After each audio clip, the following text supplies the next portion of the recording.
በስመ አብ ወወልድ ወመንፈስ ቅዱስ አሃዱ አምላክ አሜን። የእግዚአብሔር ጸጋና ሰላም ከሁላችን ጋር ይሁን። እንደምን አላችሁ? እንደምን ቆይታችኋል? መልካምነቱን ያላጓደለ በጎነቱን ያትረፈረፈልን እግዚአብሔር የተመሰገነ ይሁን። በዚህ አገልግሎት የተጠቀማችሁ እግዚአብሔር በረዳችሁ መጠን እጃችሁን የዘረጋችሁ ሁሉ እግዚአብሔር ይባርካችሁ እንላለን። አገልግሎቱን ለመደገፍ በተሰጡት የባንክ አካውንቶች መንፈስ ቅዱስ እንዳሳሰበ ልባችሁን ባሰፋና እጃችሁን በዘረጋ መጠን እንድታደርጉ በእግዚአብሔር ፍቅር ለበረከት አደራ እንላለን። መልእክቱን ሌሎች ሼር ማድረግ፣ ሰብስክራይብ ማድረግ አትርሱ። እግዚአብሔር ደግሞ በብዙ ይረዳናል። እግዚአብሔር ይመስገን። ዛሬ የሚኖረኝ መልእክት አንድ ሳምንት የመጽሐፍ ቅዱስ ጥናት፣ አንድ ሳምንት ስብከት ነው የያዝነው። ዛሬ ስብከት ነው የሚኖረኝ። የምትካፈሉበትን ቤተክርስቲያን ዛሬ ምረጡ የሚል ነው። ምናልባት የምታመልኩትን አምላክ ምረጡ በሚል ተጽፏል፣ ተሰብኳል። በሁለት ሐሳብ አታነክሱ ኤልያስም ብሏል አንደኛ ነገሥት 18 ላይ። ዛሬ ደግሞ የምትካፈሉበትን ቤተክርስቲያን ከማን ክርስቶስ መሰረት በሆናት ቤተክርስቲያን እግዚአብሔር በሾሞ እረኛ በታች እንድትሆኑ ያስፈልጋል። ዝም ብለን በሁሉም አቅጣጫ በማስታወቂያና በሆይ ሆይታ የምንነጉድ መሆን የለብንም። ከእግዚአብሔር ቃል አኳያ ማን ምንድን ነው የሚሰጠው ትምህርትስ ምንድን ነው የሚል እንጂ ብዙ ቁጥር በማየት አይደለም። ቁጥር በማየት ቢሆን ኖሮ ክርስትና ገና ጌታ ኢየሱስ ክብር ለስሙ ይሁን ከመሰቀሉ በፊት ባለበት ይቀር ነበር። ያ ሁሉ ህዝብ ሲቀር የአምስት ገበያ ህዝብ ይባላል። ሲመለስ ጥቂት ሰዎች 120 ሰዎች ናቸው የቀሩት። ብዙሃኑ የሚከተለው ብዙሃኑ የሚያጨበጭብለት የፈሪሳውያን እምነት የሰዱቃን አስተምሮ የጸሐፍቱ ትምህርት ትክክል ቢሆን ኖሮ ትክክል ነው ብሎ የሚያምን ሰው ብዙ ሰው ተከትሏልና ያን ቁጥር ቢታይ ኖሮ ሐዋርያትም እነኛን በተከተሉ። ነገር ግን ሐዋርያት ጴጥሮስ እንዳለው እናንተስ መሄድ ትፈልጋላችሁ ሲል አይ የለም አንተስ ክርስቶስ የሕያው እግዚአብሔር ልጅ መሆንክን አምነናል አውቀናል ብሎ ነው። እዚህ በሐዋርያት ሥራ ምዕራፍ 24 ከቁጥር 25 እስከ 27 ላይ የሐዋርያት ሥራ ምዕራፍ 24 ከቁጥር 25 እስከ 27 ሙሉ ምዕራፉ የሚያጠነጥነው ቅዱስ ጳውሎስ ወንጌል በመስበኩ የተነሳ በእስር ቤት 2 ዓመት አካባቢ የቆየበትና ፊሊክስ በተባለው አገረ ገዢ ፊት ጉዳዩን ባቀረበበት ጊዜ ነው።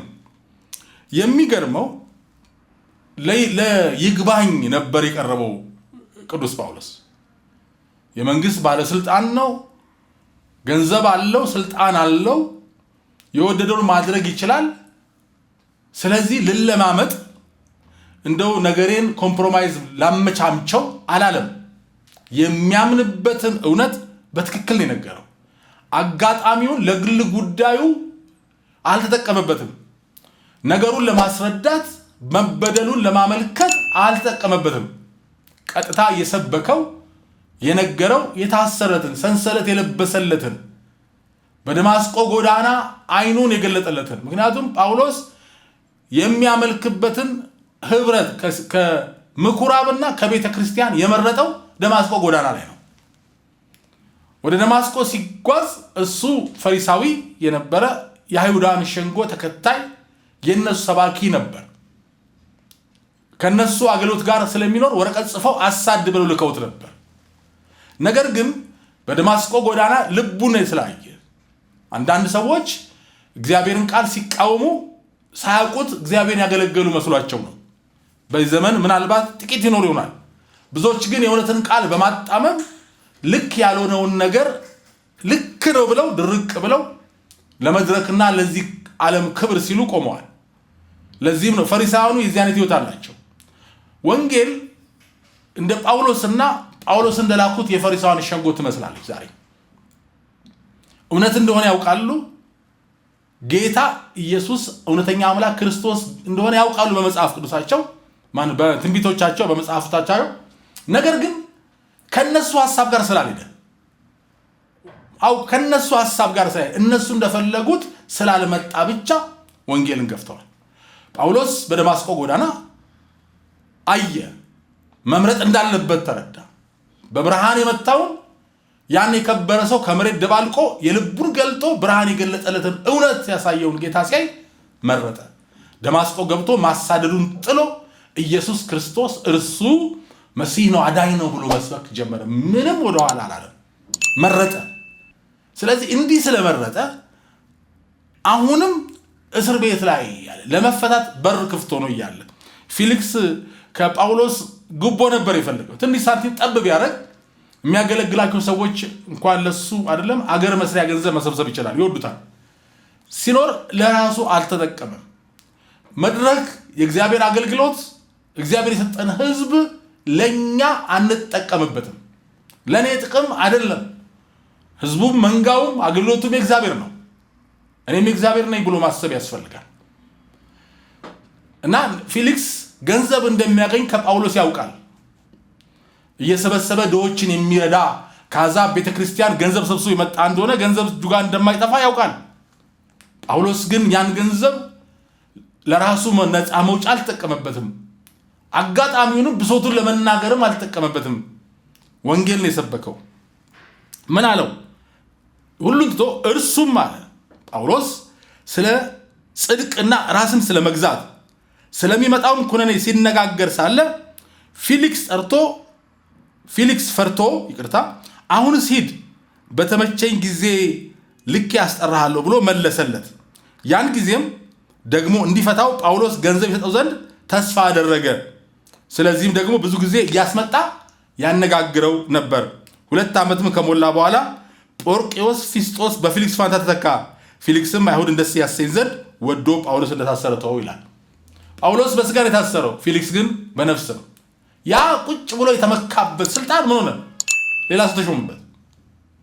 ዛሬ ክብር ያለንበት ወንበር ምናምን ነገ ሌላ ሰው፣ ትላንት ሌላ ሰው ነበርበት ታውቀዋለህ፣ ነገም ሌላ ሰው። ፊሊክስ የበለጠና ትልቅ ዘላለማዊ ክብር ያለበትን ወንጌል ትቶ ሌላ ነገር አሁን አለ ሌላ ጊዜ አስጠራሃለሁ አለው። ጽድቅን ራስን መግዛትና መጪውን ኩነኔ ነገረው። እውነቱን ነገረው። ያስፈራል። በዚህ ዓለም ዝናና ክብር በሚያልፉ ነገር ላይ ልቡን ለተከለ ሰው ጽድቅ አለ ፍርድ አለ ብሎ ሲነግሩት ይከብደዋል። ወገኖቼ ዛሬም በዚህ ቃል መልእክት የምነግራችሁ ከልብ ነው፣ ከእግዚአብሔር መንፈስ ነው ብዬ በእርግጥ አምናለሁ። የምነግራችሁ የምታመልኩበትን ስፍራ ከማን ዘንድ እንደምትማሩ፣ ማን እንደምትከተሉ፣ ምን አይነት ትምህርት እንደሚያስተምሯችሁ መምረጥ አለባችሁ። መጽሐፍ ቅዱስ መንፈስን ሁሉ አትመኑ መርምሩ ይላል። የክርስትና ዋና መመሪያው ወይም ህገ መንግስቱ መጽሐፍ ቅዱስ ነው።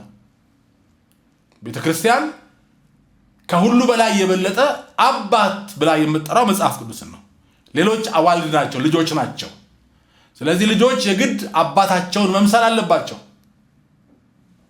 ትልቁ የቤተክርስቲያን የወንጌል የእግዚአብሔር ቃል መሰረት፣ የክርስትና መሰረት ህገ መንግስቱ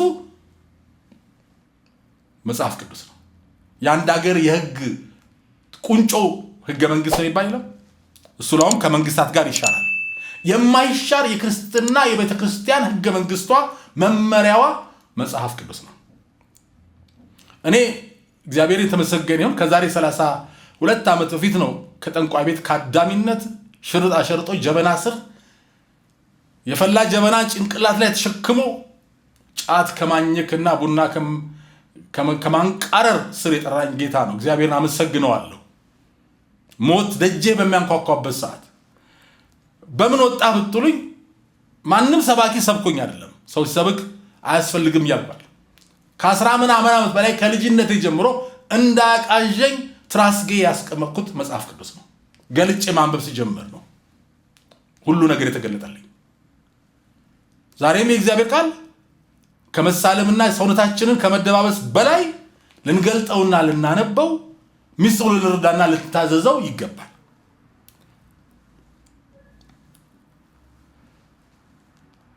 ስለ ጥንቆላ ቤት ታሪኬ ለማወቅ ከተፈለጋችሁ በመጽሐፍ ታትሟልም ዩቲዩብ ቻኔል ላይ ምስክርነት በሚለው ፕሌሊስት ውስጥ ታገኙታላችሁ።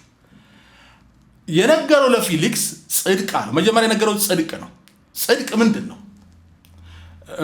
የዕብራውያን ቃሉ ጻድቅ ይለዋል። የዕብራዊ ቃል አውቂ አይደለሁም፣ ዲክሽነሪ አይቼ ነው። ጽድቅ ጻድቅ ይለዋል። በእንግሊዝኛው ራይቸስነስ የምንለው ማለት ነው። እግዚአብሔር ሁልጊዜም በጽድቅ ነው የሚገለጠው። ከህዝቡም ጋር ትክክለኛ ህብረት የሚኖረው በጽድቅ ነው። መዝሙረኛው ምዕራፍ 88 ቁጥር 14 ላይ መዝሙር 88:14 ላይ የዙፋን መሰረት ጽድቅና ፍርድ ነው፣ ምሕረትና እውነትን በፊት ይሄዳሉ። እግዚአብሔር ደግ ነው፣ እግዚአብሔር መልካም ነው፣ እግዚአብሔር እንደ ሰው አይደለም ብለን ግን ከጽድቁ አይጋጭም። እግዚአብሔር ራሱን ሊክድ አይችልም። እግዚአብሔር ሊዋሽ አይችልም። አንዳንድ ጭልጥ ያለ የስተት ትምህርቶች ጭልጥ ያለ ሊታመን የማይችል ይቀርብና ይሄ እንዴት ሊሆን ይችላል ሲባሉ አይ መጽሐፍ ድንግል ማርያም እኮ መልአኩ ለእግዚአብሔር የሚሳነው የለም ብሏታልና ብሎ ያመጡታል። እግዚአብሔር ቃል በቦታው ሲገባ ነው ልክ የሚሆነው። እግዚአብሔር መሰረቱ ጽድቅ ነው እንጂ አለ ቦታው እግዚአብሔር ሁሉን ይችላል ብለን የማይሆነውን ነገር ከቃሉ የሚጋጨውን ነገር አናመጣም። መሰረቱ ጽድቅ ነው። ለዚህ እኮ ነው ልጁ ላይ ጭክን ያለው። ክብር ለጌታ ይሁን። ለምን ጨከነበት ስንል የሁላችን ኃጢአት ስለተሸከመ በሰውነት ጠላ በእግዚአብሔር እንደተጣለ ቆጠር ነው ብሎ መዝሙረኛው ማን ነው ነብዩ በኢሳይያስ 53 የተናገረው። ለምን ተው ብንል አምላኬ አምላኬ ለምን ተውከኝ ያለው ለምንድን ነው? እግዚአብሔር ኃጢአትን ማየት ስለማይችል ስለኛ ኃጢአት ስለሆነ እግዚአብሔር ፊቱን ሰውሮበታል። ልጁን ጠልቶ አይደለም፣ እንኳን ጻድቅ ልጁን ንጹህ ልጁን አይደለም እኛንም ይወዳል። ነገር ግን አይኖቹ አመጽን ይመለከቱ ዘንድ አይችልምና ኤርምያስ 9:24 ላይ ኤርምያስ 9:24 በአንደኛ ቆሮንቶስ ምዕራፍ 1 ላይ ተጠቅሷል። ምሕረትና ፍርድ ጽድቅንም በምድር ላይ የማደርግ እኔ እግዚአብሔር መሆኔን በማወቁና በማስተዋሉ በዚህ መካ ደስ የሚያሰኙ እነዚህ ናቸው ይላል እግዚአብሔር። ምሕረትና ፍርድን ጽድቅን በምድር ላይ የማደርግ ይላል። ስለዚህ ጽድቅ ያስፈልጋል፣ እውነተኝነት ያስፈልጋል። መጽሐፍ ቅዱስም አጋንንትን ለመዋጋት ከምንችልበት መሳሪያ ኤፌሶን 6 ላይ ምን እንደሚለው የጽድቅን ጥሩር ልበሱ ይላል። የምትታዩበት የምትደምቁበት ጽድቅ ነው፣ ጻድቅ መሆን ነው። አዎ የጽድቅ መሰረቱ ክርስቶስ ነው። ሁለተኛው ያነሳለት መጽደቅን ነግሮታል። ሁለተኛው ደግሞ ያነሳለት ራስን መግዛት ነው። አያችሁ ዛሬ ያለው ትምህርት ከዚህ ጋር በጣም ይቃረናል። ራስን ስለ መግዛት ሰዎች ያስተምሩናል ወይ? ሁሉን ለማግኘት፣ ሁሉን ለመጨበጥ፣ ሁሉን ትይዛለህ፣ ሁሉን ታገኛለህ፣ ሁሉን በቃ የሚል ትምህርት ራሱን እንዳይገዛ ሰውን በቀቢጸ ተስፋ ወደ ጥፋት የሚመሩ አስተማሪዎች ስላሉ ለዚህ ነው ምረጡ ያልኩት። ራስን መግዛት ሰው ራሱን እንዳይገዛ በቃ ከእግዚአብሔር ሐሳብ ፈቃድ ውጭ እንዲወጣ ያደርገዋል። ቲቶ 2:11-14 ላይ ቲቶ 2:11-14 ላይ ሰዎችን ሁሉ የሚያድን የእግዚአብሔር ጸጋ ተገልጧልና ይህም ጸጋ ኃጢአተኝነትና ዓለማዊ ምኞትን ክደን ይላል። በቃ ክደን። ጸጋው ቢበዛም መሐሪ ቢሆንም ግን ኃጢአትን በክርስቶስ የጸደቀ ሰው አይሸከምም። ክደን የተባረከውን ተስፋችን እርሱም የታላቁን አምላካችንና የመድኃኒታችን ኢየሱስ ክርስቶስን ክብር መገለጥ እየጠበቅን ይላል። ጌታ ይመጣል ማለት እየጠበቅን ራሳችንን በመግዛትና በጽድቅ ይላል። አያችሁ ራስን መግዛትና በጽድቅ እግዚአብሔርን በመምሰል በአሁኑ ዘመን እንድንኖር ያስተምረናል። መድኃኒታችን ከዓመፅ ሁሉ እንዲቤዠን መልካሙን ለማድረግ የሚቀናውን ገንዘቡንም የሚሆነውን ሕዝብ ለራሱ እንዲያነጻ ስለኛ ነፍሱን ሰጥቷል ይላል። ጽድቅና ራስን መግዛት ነው የተሰጠን የእግዚአብሔር ጸጋ፣ የማዳን ጸጋ። ራስን መግዛት ያስፈልጋል። ራሳችንን እንዳንገዛ ነው ትምህርቶቹ። በቃ አንተ አምላክ ነህ፣ አንተ እግዚአብሔር ቃል እንዲህ ነው፣ አንተ እንዲበል በቃ ሁሉን ተመኝ። አደጋ ነው። ድህነትን ጉለትን እንደ ርግማን የሚቆጠርበት ዘመን ላይ ደርሰናል። እግዚአብሔር የበረከት አምላክ ነው። ግን እኮ ድሃውን ያለፈ የራሱ ቤት የሌለው ቀበሮች እንኳን ዋሻ ሲኖራቸው ወፎችም ጎጆ ሲኖራቸው የሌለው በተውሶ መቃብር የተቀበረ በተውሶ ጀልባ የተመላለሰ በቃ ሁሉ ነገር በሌላ ይኖር ነው። ታዲያ እሱ ምን ሆኖ ነው? ይሄን ስል ድህነትን እንትን እያልኩ አይደለም፣ እያጸደቅኩ ወይ ደግሞ ይሄን ነገር እንቀበል እያልኩ አይደለም። በስራና በትጋት በጽድቅ በመመላለስ እግዚአብሔር እንዲባርከ መጠየቅ ነው። ነብዩ ኤልሳፊት ልጆቿ በባርነት ሊሸጡባት የነበረችው ሴት ታሪክ ታውቃላችሁ። 2 ወንድ ልጆቿን ባለዳ ሊወስድ ነበረ። ባሏ ነብይ ነው፣ ሞቷል።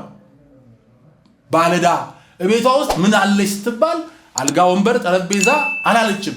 ባዶ የዘይት ማሰሮ ያለችው ያላትን ንብረት በእዳም ይሁን በምን ጨረሳለች። እግዚአብሔርን የሚፈራ ነብይ ነበር። ታዲያ ይሄ ሰው ተረግሞ ነው አይደለም። ልናስተውል ይገባል። ሁለተኛው ነገር ደግሞ ሶስተኛ የተነሳው ስለሚመጣው ኩነኔ ይመጣል፣ ፍርድ አለ። አንደኛ ጴጥሮስ ምዕራፍ 1 ከ15 ከ17 ላይ አንደኛ ጴጥሮስ ምዕራፍ 1 ከ15 ከ17 ምን ይላል? ዳሩ ግን እኔ ቅዱስ ነኝና ቅዱሳን ሁኑ ተብሎ ስለተጻፈ የጠራችሁ ቅዱስ እንደሆነ እናንተ በኑሯችሁ ሁሉ ቅዱሳን ሁኑ። ለሰው ፊትም ሳያደላ በእያንዳንዱ ላይ እንደ ሥራው የሚፈርደው አባት ብላችሁ ብትጠሩ በእንግድነታችሁ ዘመን በፍርሃት ኑሩ ይላል። ለእያንዳንዱ ምን እንደ ሥራው የሚፈርደው አባት አለ። የሚመጣ ኩነኔ አለ። ኩነኔ ማለት ፍርድ ማለት ነው አለ። ይሄንን ልናውቅ ይገባናል። ነገር ግን ከእግዚአብሔር ቃል ውጪ ጽድቅን፣ ራስን መግዛትን፣ የሚመጣ ፍርድን ሳይሰብኩ ዝም ብሎ መጽሐፉ እንደሚል በመጨረሻው ዘመን እንደ ፈቃዳቸው ለስጋቸው የሚመች ለጆሮ ደስ የሚል ትምህርት ስለሚፈልጉ አስተማሪዎች እንደዚህ ያከማቻሉ ይላል። እናንተ ግን ማን እንደሚያስተምራችሁ የት እንደምትማሩ አሁን እንድትመርጡ ነው በእግዚአብሔር ፍቅር የማሳስባችሁ። ወንጌሉን የሚጋርድ ከቃሉ ውጪ የሆነ አስተምህሮ ምን ተገደ? ድህነታችን በተለይ ድህነታችን የሰጠን አንድ አምሮ አለ። በቃ ይሄ ለድሃ ብቻ የሚሰበክ ኢትዮጵያ ውስጥ በሙሉ ባልልም ብዙ ትምህርቶች ለድሃ ነው የሚሰበኩ ናቸው። ወንጌል አይደሉም። ለእግዚአብሔር መንግስት የሚሆኑ አይደሉም። ራስክን ግዛ በጽድቅ ተመላለስ የሚል አይደሉም። ለድሃ የሚሆኑ አሜሪካ ትገባለህ፣ አካውንት ውስጥ ሚሊዮኖች ይገቡልሃል፣ ጣስከው፣ ጨበጥከው፣ ያስከው የሚባል ስብከት ሰው እንደ በረኛ በባዶ ሜዳ ባዶ ነገር ዘሎ ይጨብጣል። ባዶ ነው የሚጨብጠው። በቃ መሰለው እንጂ ባዶ ነው የሚጨብጠው። ጽድቅ የለም። ትንሽ ቃል ትነገረዋለች። በቃ ከዛ ስብከት ጋር የሚመች ነገር ይነገረዋል። አንተም ሆነልህ ይባላል። ግን ያቺ ተቦጭቃ የተነገረችው የኢያሪኮ ቅጥር ፈረሰ፣ ያንተም ችግር ብለን ከብላት ቤት እስራኤላውያን ቅጥሩ እንዲፈርስ 7 ቀን በዝምታ ከተማውን ዞረዋል። ያን ድካም አይነግሩንም። በእግዚአብሔር ፊት መጠበቅን በኪዳን የወጣ ህዝብ ነው። መጀመሪያ ኢያሪኮ የፈረሰለት ኢያሪኮ ይፈርሳል ብሎ ሙሴ ስለተነበየ አይደለም። በኪዳን የወጣ ለአብርሃም ኪዳን የተገባለት ህዝብ ፋሲካ በግ ታርዶለት የተሻገረ ህዝብ ነው። ስለዚህ ኢያሪኮ ቢፈርስለት አይደንቅም። ፋሲካህን ሳታውቅ መዳንክን ሳታረጋግጥ በደሙ ሳትቀባ ሳትቀደስ ቅጥር ፈረሰልህ ተብለህ ብትዘል ደክሞ ትወጣለህ። በስጋ እንቅስቃሴ ራስን ደስ ታሰኛለህ እንጂ የለም። እንዲህ አይነት ዘመን ላይ ነው ያለነው። ራስክን ግዛ፣ ንስሐ ግባ፣ ክርስቶስን ወቅ፣ በጽድቅ ተመላለስ። የሚመጣ ፍርድ አለ ተብሎ ካልተነገረ እንደዚህ የሚነገር ከሌለ አምልጥ። ለሲኦል ለገሃነም እያሰቧችሁ ካሉ አገልጋዮችና ስፍራዎች መሸሽ እናንተ ምርጫ ነው። እስቲ ለዓመታት ስብከት ተሰብኮልህ ትንቢት ተነግሮልህ ምንም ነገር ዛሬ ድረስ የሌለ ካለ ምን አፈዘዘ? ምርጫህን አስተካክል። ዛሬ ክርስትና ወንጌል ጌታን መከተል ተጋድሎ አለው። ብዙ ሰው ተጋድሎ አይፈልግም። የሆነች ነገር በቃ ምክንያት ትንሽ የሆነች ነገር ይዞ ትንሽዬ ነገር የሆነች ቁስ ላይና ትዕይንት ላይ የተመሰረተ ክርስትና በዝቷል። ትንሽ ነገር በቃ የሆነ ወይ ደግሞ የሆነ ስፍራ ደረስ ብሎ የሆነ ቦታ ዘግቶ ይችል ካደረገ ከዛ በኋላ ግን ብራችንን ተበላን፣ ገንዘባችን ተበላ፣ ዘመናችን ተበላ ብሎ እየየሲሉ እንሰማለን። ለምንድን ነው አንተ ይኸው አማት ኖሮ ክርስትና? አንተ ለእግዚአብሔር፣ አንቺ ለእግዚአብሔር ሁለተኛ ልጅ ነሽ። ሌላው የሚናገር እግዚአብሔር ላንተ አይናገርህም። እግዚአብሔር የነቢይነት ጸጋ ይሰጣል አምናለሁ። ነገር ግን እኮ ማረጋገጫው እኔ ጋር ነው ያለው፣ ስለተነገረኝ አይደለም። ያ ንጉስ በሬማት ዘገለዓድ ውጣ ይከናወናል ያሉ 400 ምናምን ነቢያት ነበሩት፣ ግን ሜዳን የቀረው አንዱ ነቢይ ሚክያስ ግን አትመለስም አለ። ስለዚህ መፈተሻው አንተ ጋር ነው ያለው፣ መመርመሪያው አንተ ጋር ነው ያለው። እንዲህ እየነገሩ ከሚያጠፉ ቁስ ላይ የተመሰረተ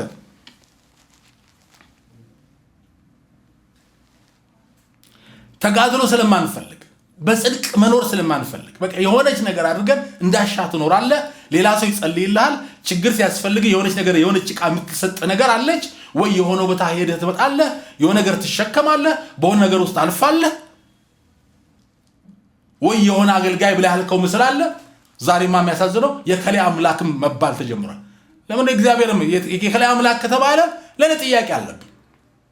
ለምን የከሌ አምላክ የሚባል የማገለግልበት የምካፈልበት ቦታ ሰው ያለ የሚያገለግል ያን የከሌ አምላክ ከኔ ጋር ይሁን አልልም፣ አይባልም፣ ነውርም ነው።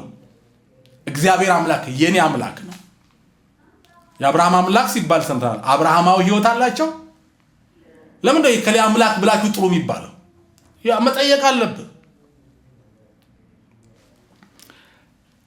ክርስትናን አንተ ኑረው እንጂ ሌላው ሰው ቃል አውጣልኝ እንዲበልልኝ ብለን ምንለው ወገኖቼ፣ ክርስትና ተጋድሎ ነው። መንግስተ ሰማይ ከመጥምቁ ዮሐንስ ጀምሮ በብርቱ ትጋፋለች፣ ግን የሚናጠቁ ብርቶች ያገኟታል። የሆነች ነገር በቃ እዛ ንዕማን ማኑ ለምጻም ነውና ሶሪያ ብሄድ አለቻች የተማረከች ምስኪን ደሃ ምርኮኛ የቤት ሰራተኛ ጌታዬ እኮ እዛ ነብዩ ጋር ቢቆም ያለች እኮ የሚገርም እኮ ፊቱ ቢቆም ይነሳል ታላለች። እንዴት አይነት አምላክ ነው ያለን! ክብር ለእግዚአብሔር ይሁን። የኤልሳ አምላክ እላለሁ እኔ። ምድር ላይ ያሉ ሩጫቸው ላይ ቅርስ ሰዎች እንደከሌ አምላክ አይደለም፣ የኤልሳ አምላክ እላለሁ፣ የኤልያስ አምላክ እላለሁ። ምክንያቱም ፕሩፍ ሆኖ የታየ መጽሐፍ ቅዱስ ያረጋገጠለት እማቀው እግዚአብሔር ስለሆነ ኤልያስ ፊት ቢቆም አለች፣ ኤልሳ ፊት ቢቆም አለች፣ ከሰማሪያ ቢቆም በቃ የለም አለች። የሚገርም እኮ ነው። ሰውየው በቁምጥና በሽታ ሰውነው ተበጣጥሷል። ተነሳ ወርቅ ብር ይዞ በገንዘብ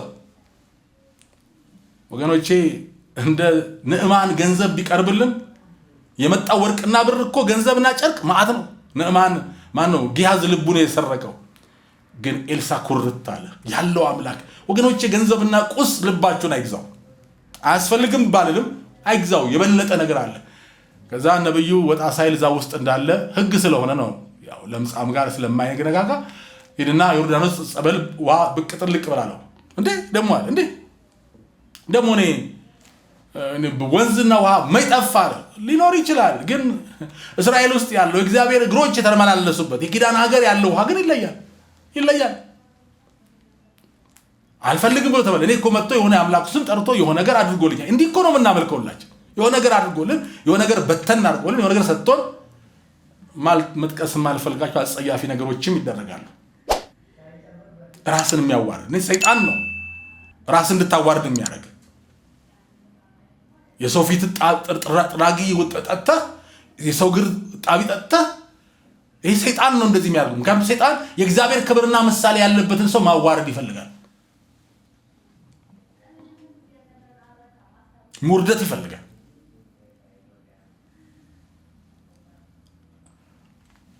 እንደዚህ ቢያደርግ እንጃ አልኩት አለ። ከዛ በኋላ አንድ ወታደር ልብ የገዛ ወታደር ምን አለው? እንዴ ሌላ ማአት ነገር ቢያዝህ ተራራውጣ ገደል ቆፍር ቢል ታደርግ የለም? ይሄ ቀላል አይደለም ወይ አለ። እውነትም እሺ ብሎ ሰማ። እግዚአብሔር ረዳውና ብቅ ጥልቅ ብሎ ሲወጣ ቆዳው እንደ ሕፃን ቆዳ አይሆንም። የእግዚአብሔር ስም ብሩክ ይሁን። እሱ የፈለገው ምንድነው? የሆነ ነገር እንዲያደርግ፣ የሆነ ነገር እንዲወጣ፣ የሆነ ነገር እንዲከፍል፣ በቃ እንዲከፍል። እኛ የሆነ ነገር ከፍለን ሰው እንዲጸልይልን የሆነ ነገር አድርገን ሰው አይደለም። ኑረው አንተ ሂድ። መነከር ካለብህ ተነከር፣ መጓዝ ካለብህ ተጓዝ፣ መንበርከክ ካለብህ ተንበርከክ። ከምንም በላይ ቃሉን መርምር። ኤልሳ የመሰለ አለ። ዛሬም ኤልሳዎች አሉ፣ ዛሬም ጊሃዞች አሉ። ኤልሳ የእግዚአብሔር ክብርና የሰውየው ፈውስ ላይ ነው የሚያተኩረው። ጊሃዝ ደግሞ ገንዘቡ ላይ ነው የሚያተኩረው። ስለ ሰውየው ደንታ የለውም። ምረጥ። ኤልሳ ነው የሚያገለግል ወይስ ጊሃዝ ጋር ያለው? ጊሃዝ ጋር ካለ አብሮ የምትወስደው ወርቅና ብር ብቻ አይደለም፣ የምትወርሰውም ለምጽ አለ፣ የምታጣውም የዘላለም ክብር አለ። ዛሬ ይሄ ችግር በጌታ ዘመንም ነበር። ዳቦ በልቶ አሳ ጠግቦ ጌታን የተከተለ በታንኳ ገንዘብ እየከፈለ በሰረገላ በሩጫ ተከተለና በቃ ይሄን ፈሉ እየበሉ የጠጡ በቃ የሚደረገው ተአምርም ትዕይንት ነው ለነሱ። በቃ የሆነ ድራማ ነው። ህይወታቸውን አልለካው። እንደዚህ አይነት ነበሩ። በኋላ ግን ጌታ አላቸው ገብቶታልና ክብር ለኢየሱስ ይሁን። ምረጡ አላቸው። ስጋዬን ብሉ ደሜን ጠጡ። የውሳኔ ጉዳይ ነው፣ የህይወት ጉዳይ ነው። መቁረብ ስጋውና ደሙን መቀበል የህይወት ውሳኔ ይፈልጋል። የዘላለም ህይወት መቀበል፣ ከመጣው ፍርድ ማምለጥ፣ ራስን መግዛት ይፈልጋል። ለምን? የቆረበ ሰው የጌታን ስጋና ደም የወሰደ ሰው ክርስቶስ በሱ ይኖራል። እስከ ህይወቱ ፍጻሜ ክርስቶስን እየተናገረ እየመሰከረ ትንሣኤውን እያወራ ይኖራል። አንደኛ ቆሮንቶስ ምዕራፍ 11 ይነግረናል። የህይወት ውሳኔ ሲመጣ ብር ከፍሎ የሄደ ህዝብ፣ ዋጋ የከፈለ ህዝብ ግን እንደ ፊሊክስ ሆነ ያስጨንቃል። በነፃ ሲበላና ትዕይንቱን ተአምራቱን እንደ ድራማ ሲያይ ምንም አልመሰለው። የህይወት ውሳኔ አየህ። እንደፈለገኝ ልኑር፣ ክርስቶስ ይኑርልኝ፣ አገልጋዩ ይኑርልኝ፣ በቃ እሱ ይጸልይልኛል፣ ከሌ አምላክ እያልኩ እኖራለሁ፣ እኔ ብቻ እንዳሻይ ልኑር፣ አልወስንም። ወስናል። ያልወሰነ ህዝብ ነው ሲያጋፋ የነበረው። ሲላችሁ ይሄ ይጨንቃል አሉ። አሁንም ይሄ ትምህርት የሚጨንቅ ከሆነ ንስሐ ግባ። ክርስትና እንዲህ ነው፣ እረፍት ነው። ላልወሰነ ሰው ጭንቅ የሚሆን ይሄማ የሚያስጨንቅ ንግግር ነው አሉ። አዎ ላልወሰነ ሰው፣ በጽድቅ ለማይኖር ሰው፣ የሚመጣውን ፍርድና ኩነኔ ለማያውቅ ሰው፣ ላልተረዳ ሰው፣ ራሱን መግዛት ለማይፈልግ ሰው ይሄ ከባድ ነው። ክርስትና ግን የውሳኔ ኑሮ ነው። ስለዚህ እንደዚህ አይነት እውነት ወንጌሉ ክርስቶስ ያስተማረው ወንጌል፣ ሐዋርያት የቀደሙት አባቶች የሄዱበት ወንጌል ይሰበካል። የክርስቶስ ጽድቅ የማዳን ጉዳይ ይሰበካል ወይ? ራስህን መግዛት አለብህ። ክርስቶስ ሞቶልሃል፣ በጽድቅ ትኖራለህ። ከዚህ ውጪ ከሆንክ ደግሞ ነገ ፍርድ ይጠብቃል። ክርስትና ህይወትን አስተካክል የሚል ካልተሰበከልህ ለገሃነም እያሰባ ያለ የዲያብሎስ መልእክተኛ ጋር ያለው መለየት ነው። ሽሽ አምልጥ። አሁን ነግራችኋለሁ። የምታመልኩበትን ስፍራ የሚያስተምሯችሁ ሰው እረኛ ብላችሁ የተከተላችኋቸው ሰዎች ዛሬ በእግዚአብሔር ቃል ምረጡ። እግዚአብሔር ጸጋውን ያብዛልን። ሰላም ሁኑ።